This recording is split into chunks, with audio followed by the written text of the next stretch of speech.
ಒಂದು ಫ್ಯಾಮಿಲಿ ಮ್ಯಾಟ್ರನ್ನ ತೊಗೊಂಡು ಬಂದು ಮನೇಲಿ ನಮ್ಮಮ್ಮ ಹೇಳಿ ಕಳಿಸಿದ್ರು, ನೀನು ಒಳ್ಳೊಳ್ಳೆ ಕಾಣಿಸ್ತಿದ್ರು ಪರವಾಗಿಲ್ಲ, ಕೆಟ್ಟೊಳಗೆ ಕಾಣಿಸ್ಕೋಬೇಡ ಅಂತ. ಬಟ್ ನಾವಿಲ್ಲಿ ಬಂದಾಗಿಂದ ನೆಗೆಟಿವ್ ಆಗಿ ಪೋರ್ಟ್ರೇಟ್ ಆಗ್ತಾ ಇದೀವಿ, ಹಾಗೆ ಹೀಗೆ ಅಂತೆಲ್ಲ ಮಾತಾಡ್ತಾ ಇದ್ದಾರೆ.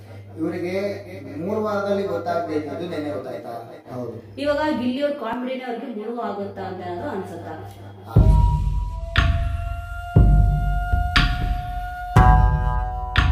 ಮೊದಲನೇದಾಗಿ ನಿನ್ನೆ ಎಪಿಸೋಡ್ ಅಲ್ಲಿ ನಾಮಿನೇಷನ್ ಆಯ್ತು. ನಾಮಿನೇಷನ್ ಇನ್ನೇನು ಸ್ಟಾರ್ಟ್ ಆಗುತ್ತೆ ಅನ್ನೋಕ್ಕೂ ಮುಂಚೆಯಲ್ಲಿ ಜಾನ್ವಿ ಅವರು ಮತ್ತೆ ಇಲ್ಲಿ ರಿಷಾ ಗೌಡ ಅವರು ಇಬ್ರು ಕೂಡ ಮಾತಾಡ್ತಾರೆ. ರಿಷಾ ಗೌಡ ಅವ್ರು ಬಂದ್ಬಿಟ್ಟು ಹೇಳ್ತಾರೆ ಜಾನ್ವಿ ಅವ್ರಿಗೆ, ನಿಮ್ಮ ಆಟನ ನೀವು ಇಲ್ಲಿ ಆಡ್ತಲ್ಲ, ಯಾಕಂದ್ರೆ ಕನ್ಸು ಕಟ್ಕೊಂಡು ಬಂದಿರ್ತೀರಾ ನೀವು ಇಲ್ಲಿ ಅಂತ ಅಂದ್ಬಿಟ್ಟು ಹೇಳ್ತಾರೆ. ಅಂದ್ರೆ ಬುದ್ಧಿ ಮಾತು ಹೇಳ್ತಾರೆ, ದಯವಿಟ್ಟು ಅಶ್ವಿನಿ ಗೌಡ ಅವ್ರ ಜೊತೆ ಸೇರ್ಬಿಟ್ಟು ನೀವು ಹೋಗ್ಬೇಡಿ, ನಿಮ್ಮ ಆಟ ನೀವು ಆಡಿದ್ರೆ ನಿಮ್ಗೆ ಯೂಸ್ ಇದೆ ಅಂತ ಹೇಳ್ತಾರೆ. ಬಟ್ ಅವಾಗ ಅವ್ರಿಗೆ ಅಳು ಬರಲ್ಲ. ನಾಮಿನೇಷನ್ ಆಗಿದ ತಕ್ಷಣ ಒಂಥರ ಜ್ಞಾನೋದಯ ಆಯ್ತು ಅಂತ ಅನ್ಸುತ್ತೆ. ಮತ್ತೆ ಇವ್ರು ಏನಾದ್ರು ಎಮೋಷನ್ ಕಾರ್ಡ್ ಏನಾದ್ರು ಪ್ಲೇ ಮಾಡಿದ್ರ ಅಂತ ಅನಿಸ್ತಾ ನಿಮ್ಗೆ? ಇಲ್ಲಿ 2 ರೀತಿ ಕೂಡ ನಾವು ನೋಡ್ಬೋದು. ಒಂದು ಎಮೋಷನಲ್ ಕಾರ್ಡ್ ಕೂಡ ಪ್ಲೇ ಮಾಡಿದ್ರು, ಇನ್ನೊಂದು ನಾಮಿನೇಷನ್ ಆಗ್ತಿದ್ದಂಗೆ ಅಲ್ಲಿ ಅವ್ರಿಗೆ ಜ್ಞಾನೋದಯ ಆಯ್ತು ಅಂತ ನನಗಂತೂ ಅನಿಸಿಲ್ಲ.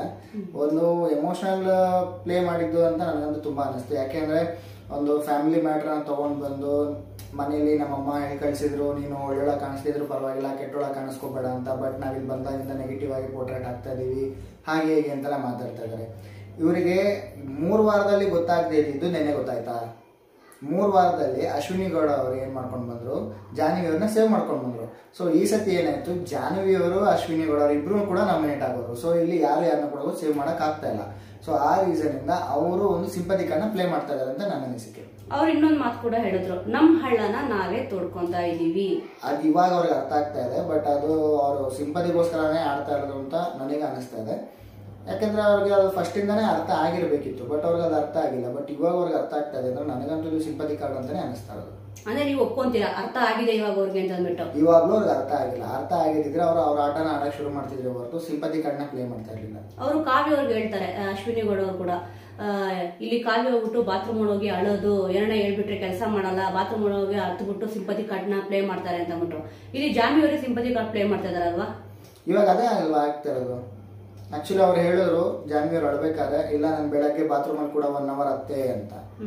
ಅದನ್ನ ಹೇಳ್ಕೊಳ್ಳೋಂತ ಅವಶ್ಯಕತೆ ಏನಿತ್ತು? ಅಲ್ಲಿ ಯಾರು ಹೋಗೋರ್ನ ಕೇಳಿರ್ಲಿಲ್ವಲ್ಲ. ಇಲ್ಲಿ ಅವರು ಏನ್ ಮಾಡ್ತಾ ಇದಾರೆ ಅಂದ್ರೆ, ಓಕೆ ನಾನು ಸಿಂಪತಿ ಕಾರ್ಡ್ನ ಪ್ಲೇ ಮಾಡಿದ್ರೆ ವರ್ಕೌಟ್ ಆಗುತ್ತೆ, ನನ್ನ ಉಳಿಸ್ಕೊಳ್ತಾರೆ ಅನ್ನೋದು ಒಂದು ಮೈಂಡ್ ಸೆಟ್ ಅವರಲ್ಲಿದೆ. ಸೊ ಆ ಮೈಂಡ್ ಸೆಟ್ ಅವ್ರಿಗೆ ಹೋಗೋದ್ರವರೆಗೂ ಅದು ಯೂಸ್ ಆಗೋದಿಲ್ಲ. ಅವ್ರ ಆಟನ ಆಡಬೇಕು ಹೊರತು ಬೇರೆಯವ್ರ ಜೊತೆ ಸೇರಿಕೊಂಡು ಅವ್ರನ್ನ ಬಚಾವ್ ಮಾಡಬೇಕು, ಇವ್ರನ್ನ ಬಚಾವ್ ಮಾಡಬೇಕು, ನಾನು ಸ್ವಲ್ಪ ಕಣ್ಣೀರು ಹಾಕಿದ ತಕ್ಷಣ ಜನ ನೋಡಿ ನನ್ನ ಬಚಾವ್ ಮಾಡಿಬಿಡ್ತಾರೆ, ಈ ಮೈಂಡ್ ಸೆಟ್ನ ಫಸ್ಟ್ ಬಿಡಬೇಕು. ನಿಯತ್ತಾಗಿ ಕರೆಕ್ಟಾಗಿ ಆಟ ಆಡೋದು ಯಾರು ಬೇಕಾದ್ರೂ ಗೆಲ್ಬೋದು.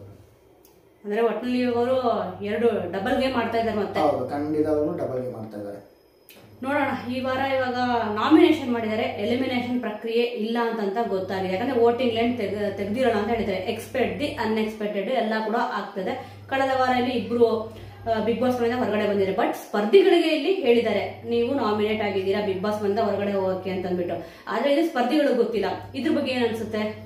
ಇಲ್ಲಿ ಹೇಳ್ಬೇಕು ಅಂತಂದ್ರೆ ಬಿಗ್ ಬಾಸ್ ಅವರು ಒಂದು ಗೇಮ್ ನ ಪ್ಲೇ ಮಾಡ್ತಾ ಇದ್ದಾರೆ ಹೊರತು ಯಾರನ್ನೂ ಆಚೆ ಹಾಕ್ಬೇಕು, ಒಳಗೆ ಉಳಿಸ್ಕೋಬೇಕು ಅನ್ನೋದು ಬಿಗ್ ಬಾಸ್ ಮೈಂಡ್ ಅಲ್ಲ ಅಂತ ನನಗೆ ಅನ್ಸುತ್ತೆ. ಇಲ್ಲಿ ಆಲ್ಮೋಸ್ಟ್ ಆಲ್ರೆಡಿ 4 ಜನ 3 ವೀಕಲ್ಲೇ 4 ಜನ ಎಲಿಮಿನೇಟ್ ಆಗಿದ್ದಾರೆ. ಸೊ ಹಾಗಾಗಿ ಈ ವೀಕು ಫೆಸ್ಟಿವಲ್ ಅದು ಇದು ಅನ್ನೋ ರೀಸನ್ಗೋಸ್ಕರ ಇಟ್ಕೊಂಡು ಅದನ್ನ ಉಳಿಸಬಹುದೇನೋ, ನೋಡೋಣ. ಇಲ್ಲ ಅಂತಂದ್ರೆ ಹೀಗೂ ಅನ್ಕೊಳ್ಬೋದಲ್ವಾ, ಇವಾಗ ಮನೆಯಿಂದ ಬಿಗ್ ಬಾಸ್ ಮನೆಯಿಂದ ಹೊರಗಡೆ ಹೋಗಕ್ಕೆ ಆಲ್ಮೋಸ್ಟ್ ಅಶ್ವಿನಿ ಗೌಡ ಅವ್ರ ಬಗ್ಗೆ ಯಾವ ರೀತಿ ಮಾತಾಡ್ತಾರೆ ಅಂತ ನಿಮ್ಗೂ ಗೊತ್ತು, ಇಲ್ಲಿ ಆಡಿಯನ್ಸ್ಗೂ ಕೂಡ ಗೊತ್ತಿರುತ್ತೆ ಯಾವ ರೀತಿ ಮಾತಾಡ್ತಾ ಇದಾರೆ ಅಂತ ಅಂದ್ಬಿಟ್ಟು. ಮತ್ತೆ ಜಾನ್ವಿ ಅವರು ಕೂಡ ಅಷ್ಟೇ, ಬಿಗ್ ಬಾಸ್ ಮನೆಯಿಂದ ಮೇನ್ ಆಗಿ ಹೊರಗಡೆ ಹೋಗಕ್ಕೆ ಈಗ ತುಂಬಾನೇ ನಾಮಿನೇಟ್ ಆಗಿದ್ದು. ಅಶ್ವಿನಿ ಗೌಡ ಅವರು ಕೂಡ ನಾಮಿನೇಟ್ ಆದ್ರು, ಜಾನ್ವಿ ಅವರು ಕೂಡ ನಾಮಿನೇಷನ್ ಆದ್ರು, ಮತ್ತೆ ಇಲ್ಲಿ ಗಿಲ್ಲಿ ಅವರು ಕೂಡ ನಾಮಿನೇಟ್ ಮಾಡಿದ್ರು. ಇದು ಟಾರ್ಗೆಟ್ ಮಾಡ್ಬಿಟ್ಟೆ ಮಾಡಿದ್ರು. ಆದ್ರೆ ಇಲ್ಲಿ ಮೇನ್ ಆಗಿ ಅಶ್ವಿನಿ ಗೌಡ ಅವ್ರನ್ನ ಉಳಿಸ್ಕೊಳಕ್ಕೆ ಮತ್ತೆ ಜಾನ್ವಿ ಅವ್ರನ್ನ ಉಳಿಸ್ಕೊಳಕ್ಕೆ ಈ ರೀತಿ ಮಾಡಿದ್ರ ಅಂತ ಏನಾದ್ರು ಅನ್ಸುತ್ತಾ? ನನಗೆ ಆತರ ಅಂತ ಅನ್ಸಿಲ್ಲ. ಯಾಕಂದ್ರೆ ಬಿಗ್ ಬಾಸ್ ಮನೆಗೆ ಅಶ್ವಿನಿ ಗೌಡ ಜಾನ್ವಿ ಇದ್ರೇನೆ ಬಿಗ್ ಬಾಸ್ ನಡೆಯುತ್ತೆ ಅಂತ ಅನ್ಕೊಳ್ಳೋದು ಶುದ್ಧ ಸುಳ್ಳು. ಅಲ್ಲಿ ಪ್ರಾಪರ್ ಆಗಿ ಗೇಮ್ ಆಡ್ತಾ ಇರೋದು ಬಂದು ಗಿಲ್ಲಿ ನಟ ಅವರು, ಕಾವ್ಯ ಅವರು, ಮತ್ತೆ ಧ್ರುವಂತ್ ಅವ್ರಿಗೆ ಇನ್ನೂ ಆಟ ಶುರುನೇ ಮಾಡಿಲ್ಲ ಅವರು. ಆಮೇಲೆ ರಘು ಅವರು ಆ್ಯಕ್ಚುಲಿ ಅವ್ರು ಬಂದಿದ್ದಾಗ ಅವ್ರ ಆಟ ಶುರು ಮಾಡಿದ್ರು ಅಂತ ಅಂದ್ಕೊಂಡೆ. ಬಟ್ ಏನು ಸ್ವಲ್ಪ ಎಡುತ್ತಾ ಇದ್ದಾರೆ ಅಂತಲೂ ಅನ್ನಿಸ್ತಾ ಇದೆ ನನಗೆ. ಇನ್ನು ಸೂರಜ್ ಅವ್ರದ್ದು ಇನ್ನೂ ಏನೂ ಹೇಳಕ್ ಬರೋದಿಲ್ಲ. ಮತ್ತೆ ಇನ್ನೊಬ್ರು ಲೇಡಿ ಒಬ್ರು ಕೂಡ ಎಂಟ್ರಿ ಆದ್ರು, ರಿಷಾ ಅವರು ಕೂಡ ಆಲ್ರೆಡಿ ಅವ್ರ ಆಟ ಶುರು ಮಾಡಿದ್ದಾರೆ. ಎಲ್ಲರಿಗೂ ಏನೇನು ಬುದ್ಧಿವಾದ ಹೇಳಬೇಕು ಅದನ್ನ ಹೇಳ್ತಾ ಇದ್ದಾರೆ, ಯಾರ್ಯಾರೆಲ್ಲ ಎಡುತ್ತಾ ಇದ್ದಾರೆ ಅಂತಲೂ ಕೂಡ ಹೇಳ್ತಾ ಇದ್ದಾರೆ. ಅವ್ರು ಯಾರ ಹತ್ರನೂ ಕೂಡ ಮಿಂಗಲ್ಲು ಆಗ್ತಾ ಇಲ್ಲ, ದೂರನೂ ಉಳಿತಾ ಇಲ್ಲ. ಯಾರ್ಯಾರನ್ನ ಎಲ್ಲೆಲ್ಲಿ ಇಟ್ಕೋಬೇಕು ಅಲ್ಲೆಲ್ಲ ಇಟ್ಕೋತಾ ಇದಾರೆ. ಹೇಳ್ಬೇಕು ಅಂತಂದ್ರೆ ಗಿಲ್ಲಿ ನಟ ಅವ್ರನ್ನ ರಿಸೀವ್ ಮಾಡ್ಕೊಂಡಿದ್ ರೀತಿ ಎಲ್ಲಾನು ನೋಡ್ಕೊಂಡು ಗಿಲ್ಲಿ ನಟ ಅವ್ರು ಏನ್ ಮಾಡ್ಕೊಂಡ್ರು, ಓಕೆ ನಾನು ಇವ್ರಿಗೆ ಸಪೋರ್ಟ್ ಮಾಡಿದ್ರೆ, ಇವ್ರು ವೋಟ್ ಮಾಡಿದ್ರೆ ನನ್ನ ಸೇವ್ ಮಾಡ್ತಾರೆ ಅಂತ ಅವ್ರು ಅನ್ಕೊಂಡ್ರು. ಬಟ್ ಆದ್ರೆ ಅವ್ರು ಮಾಡಿದ್ದು ಬೆಸ್ಟ್ ಕೆಲಸ, ಗಿಲ್ಲಿ ನಟನ್ ಸೇವ್ ಮಾಡ್ಲಿಲ್ಲ. ಅದು ತುಂಬಾ ಒಳ್ಳೆ ಪಾಯಿಂಟ್. ಇವಾಗ ಬಿಗ್ ಬಾಸ್ ಒಂದು ಕಾರ್ಡ್ ಕೂಡ ಕೊಟ್ರು, ಥಿಂಕ್ ಸ್ಮಾರ್ಟ್ ಅಂತ ಅಂದ್ಬಿಟ್ಟು ಅವ್ರು ಅದನ್ನ ಕರೆಕ್ಟ್ ಆಗಿ ಯೂಸ್ ಮಾಡಿದ್ದಾರೆ. ಇವಾಗ ಸದ್ಯ ಬಿಗ್ ಬಾಸ್ ಮನೆಯಲ್ಲಿ 3 ಜನ ವೈಲ್ಡ್ ಕಾರ್ಡ್ ಎಂಟ್ರಿ ಕೊಟ್ರು. ಇಲ್ಲಿ ರಘು ಅವ್ರ ಬಗ್ಗೆ ಅಂತೂ ಸಿಕ್ಕಾಪಟ್ಟೆ ಒಪ್ಪಿತ್ತು, ಸಕ್ಕದಾಗ ಆಡ್ತಾರೆ, ಗರ್ಜಿಸ್ಕೊಂಡ್ ಬಂದ್ರು, ವೇಕಪ್ ಕಾಲ್ ಅಂತ ಹೇಳಿದ್ರು. ಆದ್ರೆ ಈಗ ನಿಜವಾಗ್ಲೂ ಅವರೇ ವೇಕಪ್ ಕಾಲ್ ಆಗ್ಬೇಕು ಅಂತ ಅನಿಸ್ತಲ್ವಾ? ಅದು ಒಂದೇ ಸತಿ ನಾವು ಡಿಸಿಷನ್ ತಗೊಳಕ್ ಆಗೋದಿಲ್ಲ, ನೋಡೋಣ. ಯಾಕೆ ಅಂದ್ರೆ ಇವತ್ತಿನ ಎಪಿಸೋಡ್ ಅಲ್ಲಿ ಏನ್ ನಡೆಯುತ್ತೆ ಅನ್ನೋದನ್ನ ನೋಡ್ಬೇಕಾಗತ್ತೆ. ಆಲ್ರೆಡಿ ನಿನ್ನೆ ಅವರು ಕುತ್ಕೊಂಡು ಮಾತಾಡಿರೋ ರೀತಿನಲ್ಲಿ ಬಂದು ಅವ್ರಾದ್ರೂ ಕೂಡ ಡೈರೆಕ್ಟ್ ಆಗಿ ನಾಮಿನೇಟ್ ಮಾಡಿದ್ರು ಅಶ್ವಿನಿ ಗೌಡನ. ಅಶ್ವಿನಿ ಗೌಡನ ರಘು ಅವ್ರು ನಾಮಿನೇಟ್ ಮಾಡಿದ್ದು ಒಂದು ಅಶ್ವಿನಿ ಗೌಡನ ಮತ್ತೆ ಗಿಲ್ಲಿ ನಟ ಅವ್ರ ವಿಷಯದಲ್ಲಿ ಅವರು ಮಾತಾಡಿದ್ದು ನನಗೆ ಅಷ್ಟು ಪರ್ಫೆಕ್ಟ್ ಅಂತಾನು ಅನಿಸ್ಲಿಲ್ಲ. ಎಲ್ಲೋ ಒಂದ್ ಕಡೆ 100ಗೆ 20-70% ಓಕೆ ಅಂತ ಅನಿಸ್ತು. ಯಾಕೆಂದ್ರೆ ಅವರು ಕಾಮಿಡಿ ಮಾಡ್ಕೊಂಡು ಯಾರನ್ನ ಅವ್ರು ರೇಗಿಸ್ತಾ ಇಲ್ಲ, ಅವ್ರನ್ನ ರೇಗಿಸಿದವ್ರಿಗೆ ಅವ್ರು ಕಾಮಿಡಿ ಮಾಡ್ಕೊಂಡು ಇರಿಟೇಟ್ ಮಾಡ್ತಾ ಇದಾರೆ ಹೊರತು ಅವ್ರಾಗವರೇ ಹೋಗ್ಬಿಟ್ಟು ಯಾರನ್ನೂ ರೇಗಿಸಿ ಇರಿಟೇಟ್ ಮಾಡ್ತಾ ಇಲ್ಲ.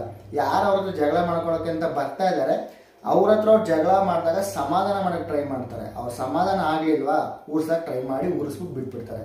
ಇದು ಅವ್ರ ಮಿಸ್ಟೇಕ್ ಅಲ್ಲ. ಅವ್ರು ಯಾರ ಹತ್ರನೂ ಹೋಗಿ ಗಿಲ್ಲಿ ನಟನೆ ಬೇಕು ಅಂತ ಉರ್ಸಿ ಕೋಪ ಬರ್ಸಿ ಜಗಳ ಮಾಡ್ತಾ ಇಲ್ಲ. ಅವ್ರ ಹತ್ರ ಬಂದಿದ್ದನ್ನ ಅವ್ರ ಹತ್ರ ಮಾಡ್ತಾ ಇದಾರೆ ಅಷ್ಟೇ. ಇಲ್ಲಿ ಒಂದೇನಾಗ್ತದೆ ಅಂತಂದ್ರೆ, ಗಿಲ್ಲಿ ನಟ ಅವರು ಕಾಮಿಡಿಯನ್, ನಂಗೂ ಕೂಡ ಆಡಿಯನ್ಸ್ ಆಗಿ ನೋಡಕ್ಕೆ ಇಷ್ಟ ಆಗುತ್ತೆ. ಯಾಕಂದ್ರೆ ವ್ಯೂವರ್ಸ್ಗೂ ಕೂಡ ತುಂಬಾನೇ ಇಷ್ಟ. ಯಾಕಂದ್ರೆ ಎಲ್ಲರಲ್ಲೂ ಕೂಡ ಒಂದೇ ತರಹದ ಕಲೆ ಅಂತೂ ಇರೋಕ್ ಚಾನ್ಸೇ ಇಲ್ಲ. ಇವಾಗ ಗಿಲ್ಲಿ ಅವ್ರ ಕಾಮಿಡಿನೇ ಅವ್ರಿಗೆ ಮುಳು ಆಗುತ್ತಾ ಅಂತ ಏನಾದ್ರು ಅನ್ಸುತ್ತಾ?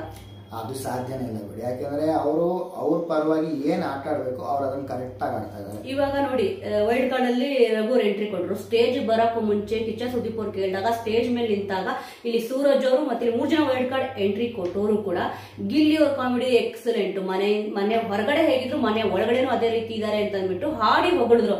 ಆದ್ರೆ ನಿನ್ನೆ ನಾಮಿನೇಷನ್ ಅಲ್ಲಿ ಅವರು ರೀಸನ್ ಕೊಟ್ಟಿದ್ದೇನಪ್ಪ ಅಂತಂದ್ರೆ, ಇಲ್ಲಿ ಕಾಮಿಡಿ ಮಾಡ್ತಾ ಇದಾರಲ್ಲ ಅದು ಇನ್ನೊಬ್ಬರನ್ನ ಹೀಯಾಳಿಸ್ಕೊಂಡು ಮಾಡ್ತಾ ಇದಾರೆ, ಡಾಮಿನೇಟ್ ಮಾಡ್ತಾ ಇದಾರೆ, ಇನ್ನೊಬ್ಬರ ರೀತಿ ಮಾಡೋ ಅವಶ್ಯಕತೆ ಇಲ್ಲ ಅಂತ ಅಂದ್ಬಿಟ್ಟು ಹೇಳಿದ್ರು. ಬಟ್ ಗಿಲ್ಲಿ ನಟ ಅವ್ರು ಹೇಳಿದ್ರು ಇಲ್ಲಿ ಅಂದ್ರೆ ಅಶ್ವಿನಿ ಗೌಡ ಅವರು ಎಗರಾಡ್ಬೇಕಾಗಿರ್ಲಿಲ್ಲ ಅಷ್ಟೊಂದು, ಆಮೇಲೆ ಹೋಗಿ ಸಮಾಧಾನವಾಗಿ ಹೇಳ್ಬೋದಿತ್ತು ಅಂತ ಅಂದ್ಬಿಟ್ಟು ಇಲ್ಲಿ ಗಿಲ್ಲಿ ಅವರು ರಘು ಅವ್ರ ಪರ ಸ್ಟ್ಯಾಂಡ್ ತಗೊಂಡ್ರೆ, ಆದ್ರೆ ರಘು ಅವರು ಗಿಲ್ಲಿ ಅವ್ರು ಮಾಡಿದೆ ತಪ್ಪು ಅಂತ ಹೇಳಿದ್ರು.